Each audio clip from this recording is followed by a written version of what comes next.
إن الحمد لله نحمده ونستعينه ونستغفره ونعوذ بالله من شرور أنفسنا ومن سيئات أعمالنا من يهده الله فلا مضل له ومن يضلل فلا هادي له وأشهد أن لا إله إلا الله وحده لا شريك له وأشهد أن محمدًا عبده ورسوله فأعوذ بالله السميع العليم من الشيطان الرجيم من همزه ونفخه ونفثه يا أيها الذين آمنوا اتقوا الله حق تقاته ولا تموتن إلا وأنتم مسلمون يا أيها الناس اتقوا ربكم الذي خلقكم من نفس واحدة وخلق منها زوجها وبث منهما رجالا كثيرا ونساء واتقوا الله الذي تساءلون به والأرحام إن الله كان عليكم رقيبا يا أيها الذين آمنوا اتقوا الله وقولوا قولا سديدا يصلح لكم أعمالكم ويغفر لكم ذنوبكم ومن يطع الله ورسوله فقد فاز فوزا عظيما أما بعد فإن خير الحديث كتاب الله وخير الهدي هدي محمد صلى الله عليه وسلم وشر الأمور محدثاتها وكل محدثة بدعة وكل بدعة ضلالة وكل ضلالة في النار. قال الله تبارك وتعالى في سورة التوبة: أعوذ بالله من الشيطان الرجيم. السابقون الأولون من المهاجرين والأنصار والذين اتبعوهم بإحسان رضي الله عنهم ورضوا عنه. برادران اسلام، پردہ نشین خواتین ملت، خطبہ مسنہ کے بعد میں نے آپ کے سامنے سورۃ التوبہ سورہ نمبر 9 اور آیت نمبر 100 پڑھی ہے۔ اللہ تبارک تعالیٰ نے اس آیت میں سابقین اولین، مہاجر اور انصار، صحابہ کرام کی فضیلت کو بیان کرتے ہوئے فرمایا: والسابقون الاولون من المہاجرین والانصار، مہاجر و انصار صحابہ کرام میں سے وہ جو سابقین اولین ہیں، جو شروع میں اسلام قبول کیے ہیں، اور جو لوگ ان کے نقش قدم پر چلنے والے ہیں، احسان کے ساتھ ان کی پیروی کرنے والے ہیں، اللہ نے ایسے لوگوں کو بڑی بشارت سنائی ہے۔ وہی لقب اللہ نے ان کو بھی دیا ہے جو لقب اللہ تعالیٰ نے صحابہ کرام کو دیا ہے: رضی اللہ عنہم ورضوا عنہ، اللہ تعالیٰ ان سے راضی ہیں اور یہ بھی اللہ سے راضی ہیں۔ صحابہ کرام ہمارے لیے معیار حق ہیں۔ صحابہ کرام کا ایمان، صحابہ کرام کا عقیدہ، صحابہ کرام کا منہج، صحابہ کرام کا طور طریقہ ہمارے لیے میزان ہے، ہمارے لیے کسوٹی ہے، ہمارے لیے ترازو ہے۔ صحابہ نے جو کام نہیں کیا وہ کام صحیح نہیں ہو سکتا ہے، صحابہ نے جو کیا ہے وہی ہمارے لیے منہج ہے، طریقہ ہے، کسوٹی ہے، میتھڈولوجی ہے۔ اللہ تعالیٰ نے ساری دنیا کو یہ پیغام دیا ہے، کہا کہ فَإِنْ آمَنُوا بِمِثْلِ مَا آمَنْتُمْ بِهِ فَقَدْ اهْتَدَوْا، اگر یہ دنیا، یہ عیسائیت، نصرانیت، یہ دنیا والے ساری انسانیت اگر صحابہ تمہارے جیسے ایمان لے کر آئیں گے تو ہی یہ ہدایت یافتہ ہوں گے۔ اور اس آیت میں مطلق پیروی کا حکم دیا ہے: السابقون الاولون من المہاجرین والانصار والذین اتبعوہم بإحسان رضی اللہ عنہ ورضوا عنہ۔ بہت بڑی بات ہے میرے بھائیوں کہ صحابہ اکرام پیارے نبی صلی اللہ علیہ وسلم کی سنگت کے لیے، آپ کی صحبت کے لیے، آپ کے ساتھیوں کے طور پر برگزیدہ ہیں، ان کو چنا گیا ہے۔ جیسے اللہ تعالیٰ نے انبیاء کا انتخاب فرمایا، صحابہ کرام کا انتخاب فرمایا ہے۔ حاضرین، مجھے صحابہ کرام کے بارے میں عرض نہیں کرنا ہے، چونکہ مجھے آپ کے سامنے جو موضوع آج دیا گیا ہے وہ ہے سیرت عمر بن خطاب رضی اللہ تعالی عنہ کا پیغام امت کے نام۔ چونکہ وہ بھی ایک صحابی، لہٰذا صحابہ کرام کے تعلق سے بولنا تمہیدی طور پر ضروری ہوتا ہے۔ حاضرین، یہ عمر رضی اللہ تعالی عنہ جن کی کنیت ابو حفص ہے اور لقب ہے الفاروق، خلیفہ ثانی ہے، دوسری خلیفہ ہیں، پیارے نبی صلی اللہ علیہ وسلم سے 13 سال کے چھوٹے تھے۔ آپ صلی اللہ علیہ وسلم کے 13 سال بعد پیدا ہوئے، یعنی آپ پیدا ہوئے واقعہ فیل، عام الفیل، ہاتھی والا واقعہ ابرہہ آیا تھا کعبے کو ڈھانے کے لیے، تو اللہ نے اس کو غارت کیا، برباد کیا ہے۔ اسی سال آپ کی پیدائش ہوئی۔ آپ کے 3 سال بعد آپ کے پہلے ساتھی، آپ کے پہلے خلیفہ ابو بکر صدیق رضی اللہ تعالی عنہ کی پیدائش ہوئی، اور وہ بھی 63 سال کی عمر میں وفات پائیں۔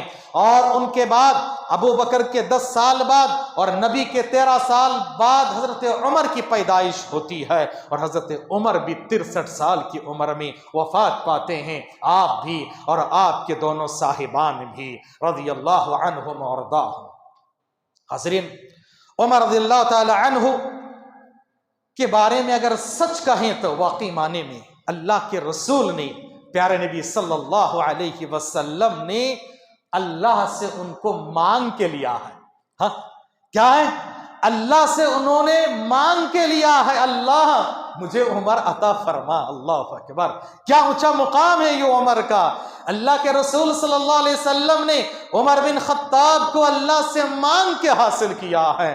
چنانچہ آپ جانتے ہیں کہ جب شروعات میں اسلام کا پرچار ہوا، آپ صلی اللہ علیہ وسلم نے ببانگ دہل جب اعلان کیا کہ تم شرک و بدعت و خرافات کو چھوڑو، ایک اللہ وحدہ کی عبادت و بندگی کیا کرو، تو مخالفتوں کے پہاڑ ٹوٹ پڑے، ہر طرف مظالم ڈھائے جانے لگے۔ جو لوگ مخالفین تھے اور معاندین تھے، ان معاندین اور مخالفین میں حضرت عمر کا بھی نام آتا ہے، حضرت عمر کا بھی نام آتا ہے۔ اسی لیے وہ زنیرہ ایک لونڈی، جن کو زنیرہ یا زنیرہ بھی کہا جاتا ہے، ہاں جب اسلام قبول کر لی تو عمر نے اتنا مارا، یہ صحیح واقعہ، اتنا مار کے تھک جاتے، کہتے سانس لے لو پھر ماروں گا، دم لے لو آرام کر لو پھر ماروں گا۔ عمر جیسے بہادر کی بہادری اور جوانی اور طاقت ایک معمولی لونڈی کے جسم کو جھکا نہیں سکی۔ یاد رکھو، یہ توحید ہے، یہ طاقت ہے ایمان کی، یہ توحید کی طاقت ہے۔ ایک معمولی لونڈی کے پاس آ جائیں، وقت کے بہادر کو بھی وہ اپنے سامنے زیر کر کے رکھ دیتی ہے۔ اور وہ واقعہ جس میں اہل علم نے کلام کیا ہے اور بعض اہل علم نے صحیح بھی کہا ہے کہ عمر رضی اللہ تعالی عنہ کی بہن کو بے تحاشا مارنے کا جو واقعہ ہے، اکثر علماء نے اس کے واقعے پہ اس کے استنادی حیثیت پہ کلام کیا ہے۔ بہرحال شروع میں مخالف تھے، اور اتنے کٹر مخالف کہ لوگ کہتے تھے عمر تو اسلام، یہ سب یہاں کی زبان میں کہوں تو کوئی اسلام لائے تو لائے، انہوں تو نہیں لاتے با، ہاں کوئی اسلام لائے تو لائیں گے لیکن عمر تو نہیں لاتے۔ چنانچہ صحیح واقعہ سیرت کے کتابوں میں کہ دو صحابہ میاں بی بی حضرت عامر اور ان کی بیوی لیلہ دونوں ہجرت کر کے جا رہے تھے، شروعات کی بات ہے، تو راستے میں حضرت عمر ملے، پوچھا کہاں جا رہے ہو؟ کہ تم لوگوں نے ناک میں دم کر رکھی ہے، عبادت کا موقع نہیں دیا سکون کے ساتھ، آزادی کے ساتھ، مکہ چھوڑ کے ہم جا رہے دوسری جگہ پر۔ انہوں نے سوچا عمر روکیں گے، ٹوکیں گے، ڈانٹیں گے، پکڑیں گے، ماریں گے، پیٹیں گے، لیکن عمر نے کہا صاحبک اللہ تمہارے ساتھ ہو، جاؤ۔ تعجب کی حضرت لیلہ نے کہا شاید عمر کا دل بدل گیا ہوگا، نرم ہو گیا ہوگا۔ اصل میں نرم ہوا ہے، کیسے ہوا بھی بتاؤں گا، نرم ہوا تھا، لیکن حضرت عامر نے کہا کیا بات کرتے ہو، اللہ کی قسم عمر کا گدھا جب تک اسلام نہیں لائے گا عمر اسلام لانے والے نہیں ہے۔ یاد رکھو اللہ ہدایت دینے والا ہے، ہمیں مایوس نہیں ہونا ہے، دعوت و تبلیغ کا کام کرنا ہماری ذمہ داری ہے، اللہ سے کبھی مایوس نہیں ہونا ہے۔ اللہ کس کو ہدایت دے اور کس سے کیسے کام لے وہ اللہ بہتر جانتا ہے۔ بہرحال عمر کا دل نرم کیسے ہوا؟ ایک موقع کی بات ہے، آپ صلی اللہ علیہ وسلم سورہ حاقہ کی تلاوت کر رہے تھے، سورہ حاقہ کی تلاوت، بہترین سورہ، اس کے جملے اور واقعات بہترین ہے۔ الحاقۃ ما الحاقہ وما ادراک ما الحاقہ کذبت ثمود وعاد بالقاریہ فاما ثمود فاہلکوا بالطاغیہ واما عاد فاہلکوا بریح صرصر عاتیہ سخرها علیہم 7 لیال و8 ایام حسوما فطر القوم فیها سرعا کأنہم اعجاز نخل خاویہ۔ ایسے جملے ہیں گویا کہ دل میں تیر و تفنگ کی طرح چبھ رہا ہے، ایسے جملے ہیں قوم عاد، سمود، فرعون اور ان کا واقعہ عمر کے دل میں چبھ رہا تھا، کیا ہو رہا، ایسا کلام ہے، اگنور کیا، شاید کسی شاعر کا کلام ہوگا۔ نبی جاتے جاتے وہاں پہنچے، وما ہوا بقول شاعر قلیلا ما تؤمنون، یہ کسی شاعر کا کلام نہیں ہے، تم ایمان نہیں لاتے ہو۔ حضرت عمر کے دل میں اور چبھا، شاید کسی کاہن کا کلام ہوگا، کہا کہ دیکھو یہ کسی کاہن کا کلام بھی نہیں ہے۔ آگے نبی نے پڑھا تنزیل من رب العالمین، رب العالمین کی طرف سے نازل شدہ ہے، تبھی دل میں بات بیٹھ گئی تھی۔ قرآن کا بڑا اثر ہوتا ہے، قرآن کی تلاوت کا بڑا اثر ہوتا ہے، قرآن کے عربی جملوں کا ایسا اثر ہے، اللہ اکبر، چرندے پرندے درندوں پر اس کا اثر ہوتا ہے، سخت معاندین جنات پہ اس کا اثر ہوتا ہے۔ جن جب سوار ہو جاتا ہے ان کو آ کے جب قرآن پڑھا جاتا ہے، مت پڑھو تکلیف ہو رہی ہے، یاد رکھو، سمجھے نہ سمجھے قرآنی آیتوں کی تلاوت کا اثر ہے۔ اسی لیے نبی کو کہا گیا، نبی کی ذمہ داریوں میں سے یتلو علیہم آیاتی ویزکیہم ویعلمہم الکتاب والحکمہ، نبی کی ذمہ داری ہے قرآن کی تلاوت کریں، تزکیہ پاک کو صاف کریں، عقیدے کی گندگیوں سے صاف کریں، شرک و بدعت و خرافات کے گندگیوں سے پاک صاف کریں۔ تزکیہ ہے، تصوف نہیں ہے، تزکیہ ہے، یاد رکھو۔ وَيُعَلِّمُهُمُ الْكِتَابَ وَالْحِکْمَةَ، تعلیم میں تلاوت خود بخود داخل ہے۔ میں آپ کو قرآن کی تعلیم دوں، فجر میں قرآن کا درس ہوتا تو تلاوت ہوتی کہ نہیں ہوتی؟ قرآن پڑھتے ہیں نا، پھر بھی الگ سے شروع میں یتلو کہا۔ علماء نے حکمت نکالا ہے کہ تلاوت کا مطلب ہے کہ باقاعدہ قرآن کو اچھی آواز میں تلاوت کریں، غیر مسلموں پر اثر ہوتا ہے۔ مادر علمی عمر آباد جامعہ دارالسلام کے بہت سارے دعات کام کرتے، الحمدللہ، اللہ ان کی حفاظت فرمائے۔ موجودہ دور میں سب سے بڑا جہاد ہے دعوت و تبلیغ کا کام غیر مسلموں میں کرنا، سب سے بڑا جہاد۔ میں نے کہہ رہا ہوں، اللہ کہہ رہا ہے، اللہ نے قرآن میں فرمایا وَجَاهِدْهُمْ بِهِ جِهَادًا كَبِيرًا، آئے لوگو اس قرآن کے ذریعے سے بڑا جہاد کرو۔ قرآن کے ذریعے بڑا جہاد کیا ہے؟ قرآن کا پیغام دوسروں تک پہنچانا وقت کا سب سے بڑا جہاد ہے۔ تو چنئی کے ایک بہت بڑے سوامی جی تھے، وہ اسلام قبول کی، ان کا نام ابھی محب اللہ ہے، جانتے ہیں، اس ساتھ میں رہتے، دعوت تبلیغ کا کام کرتے ہیں۔ ہم لوگ عمر آباد میں پڑھ رہے تھے تو آئے تھے، وہ کہہ رہے تھے کہ عمر آباد کے دعات آتے تھے، ہمیں تمل میں سمجھاتے تھے، بات کرتے تھے، اتنا اثر نہیں ہوتا تھا، لیکن جب قرآن کی تلاوت کرتے تھے ہم نہیں سمجھتے تھے، مگر قرآن کی تلاوتوں کا ایسا اثر ہوتا تھا ہمارے دلوں میں، اللہ اکبر، یاد رکھو یہ اللہ کا کلام ہے، غیر معمولی تاثیر اس کے اندر ہے۔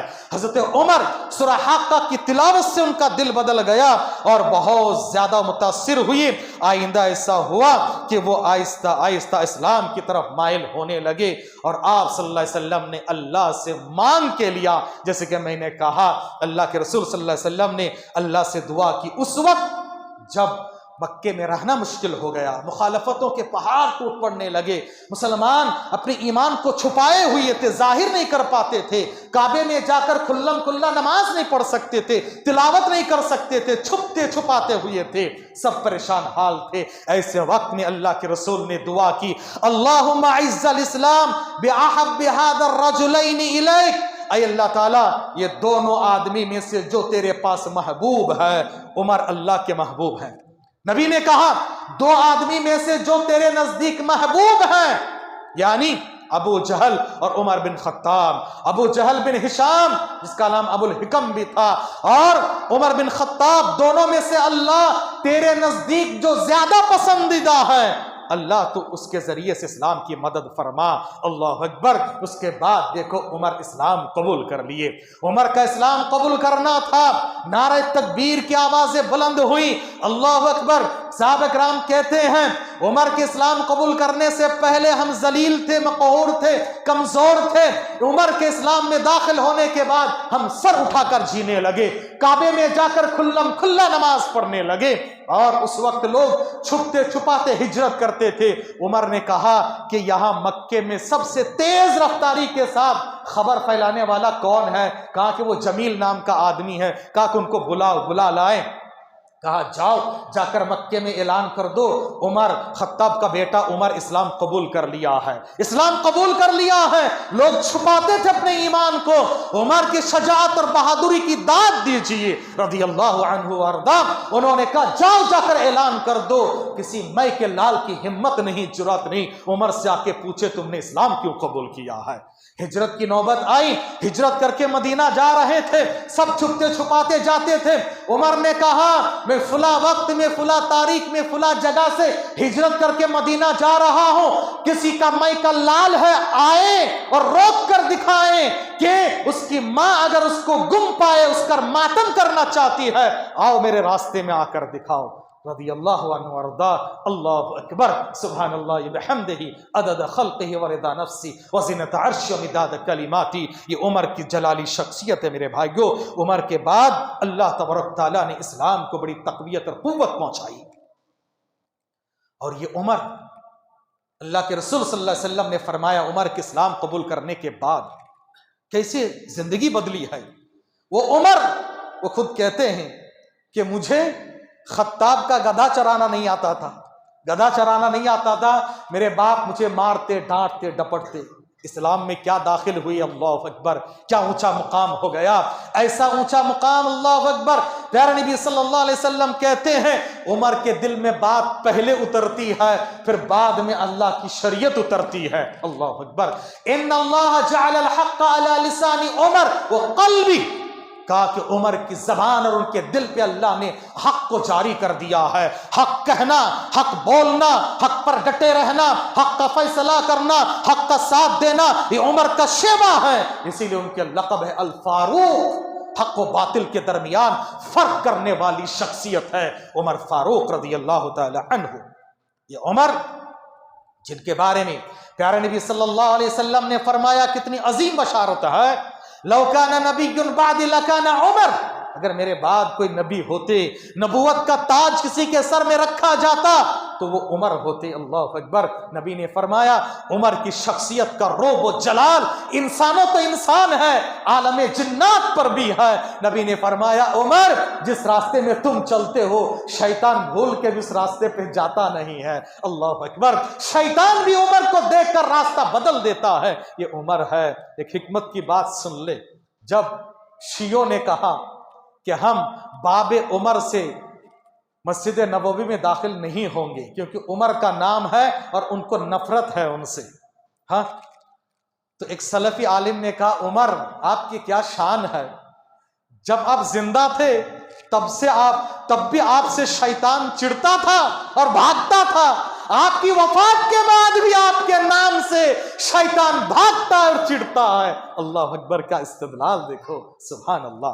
یہ حضرت عمر کی جلالی شخصیت ہے میرے بھائیوں. حضرت عمر رضی اللہ تعالی عنہ کی دوراندیشی، فہم و فراست بہت مشہور ہیں.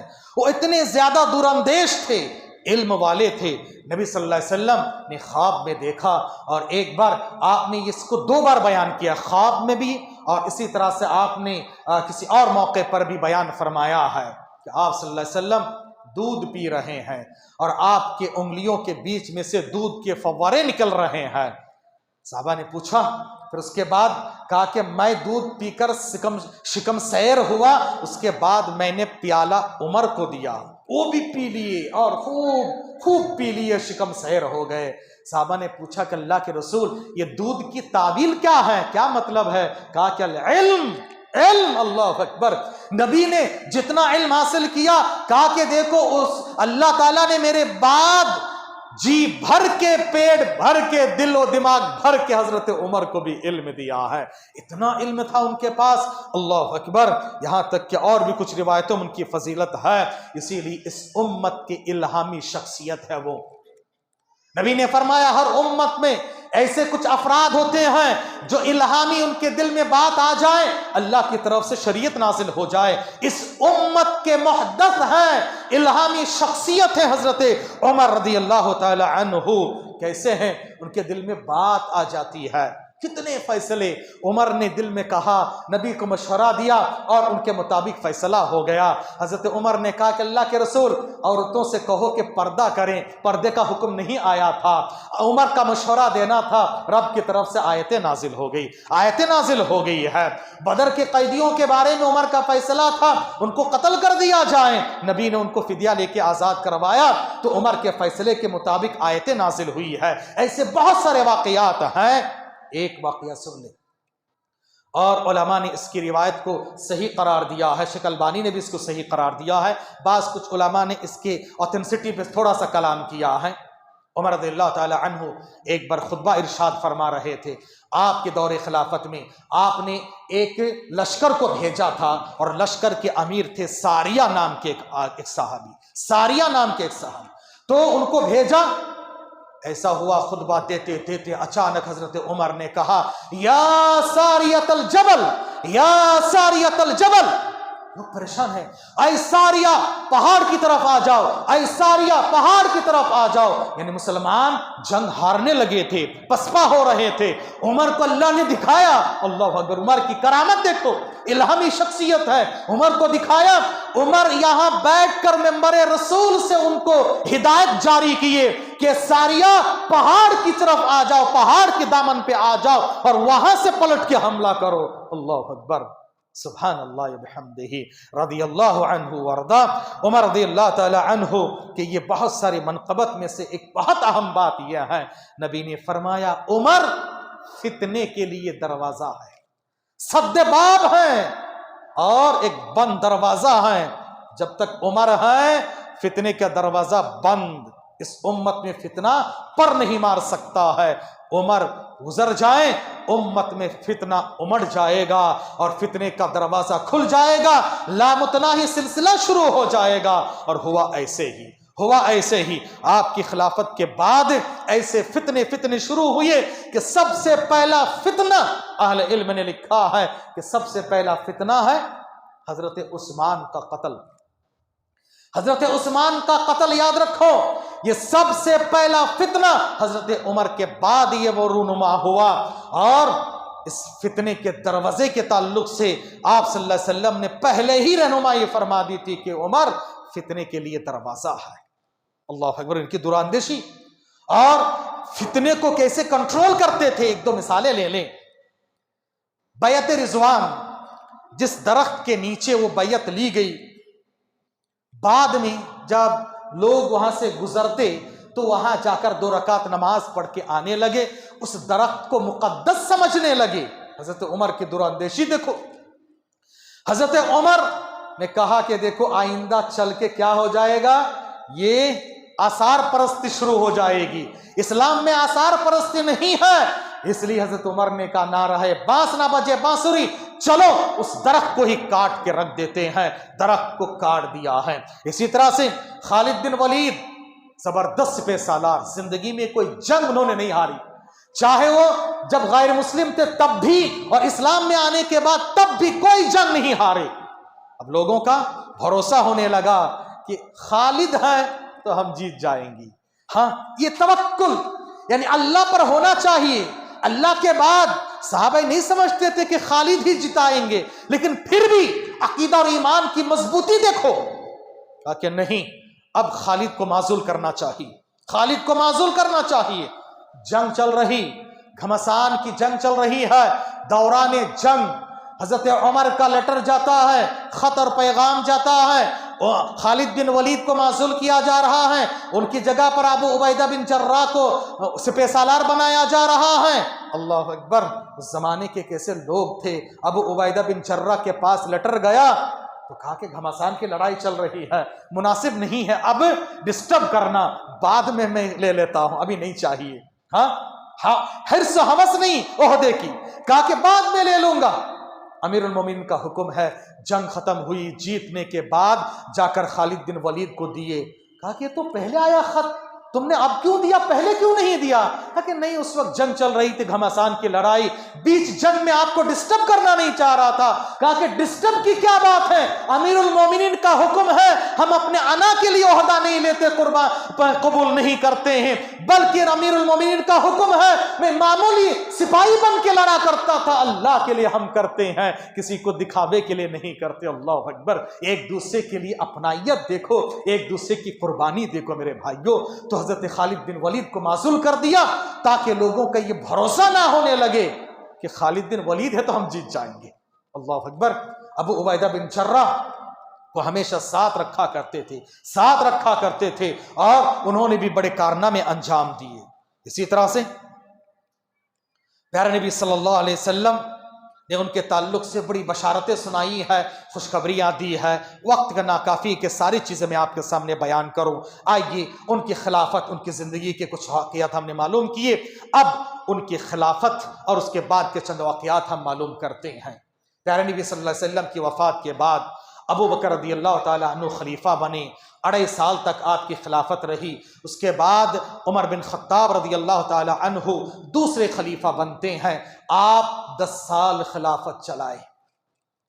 اور اللہ اکبر، خلافت ایسی بے مثال ہیں، آج غیر مسلم بھی کہنے پر مجبور ہیں کہ اگر خلافت اور حکومت چلانا ہے تو عمر جیسی حکومت چلانا چاہیے۔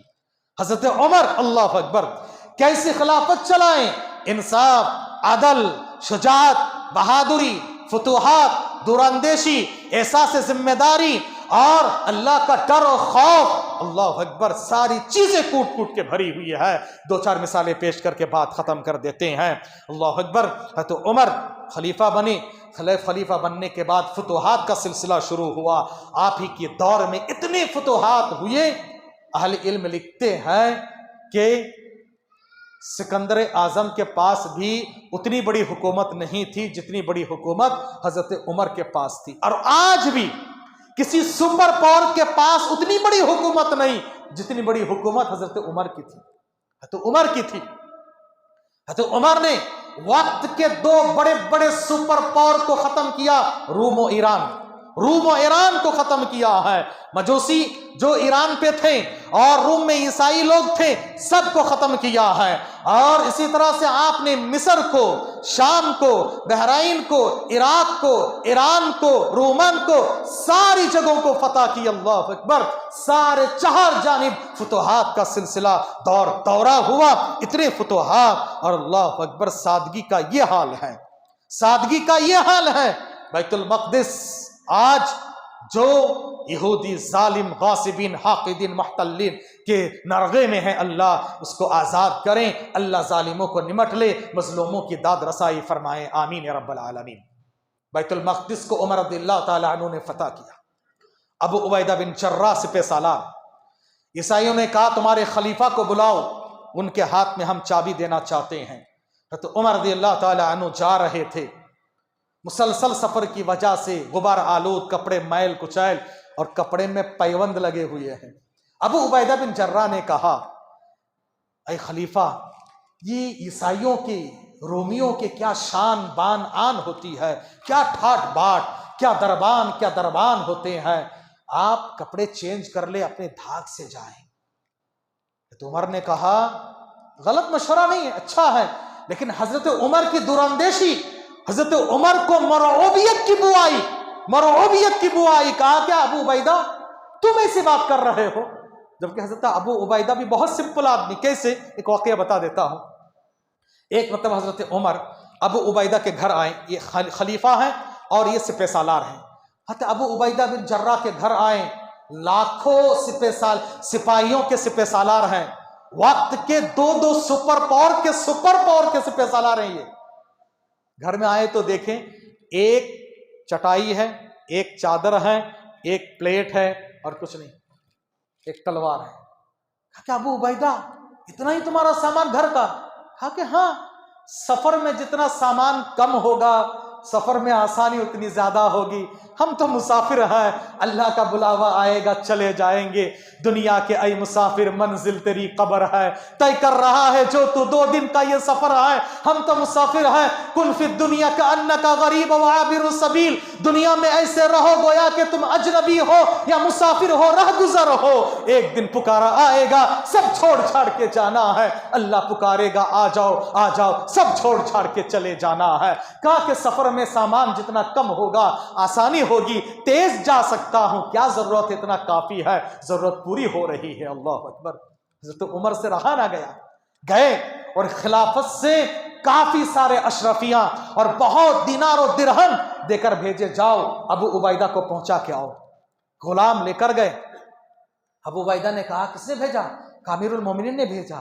اچھا اتنا سارا مال، رک جاؤ، ایک کام کرو، یہ غریب مسکین محتاجوں کو بلا لاؤ اور یہ سارا تقسیم کر کے آ جاؤ، اور خلیفہ سے جا کر کہہ دو ابو عبیدہ نے قبول کر لیا ہے۔ اللہ اکبر، کیا لوگ تھے، کیا افراد تھے۔ آج ہم اتنے دنیا دار ہیں، یاد رکھو حب الدنیا و کراہیت الموت آج ہماری پسپائی، رسوائی اور ذلت کا سبب ہے۔ آج ہم دنیا دار ہو چکے ہیں، اتنے دنیا پرست ہو چکے ہیں، دنیا حب الدنیا۔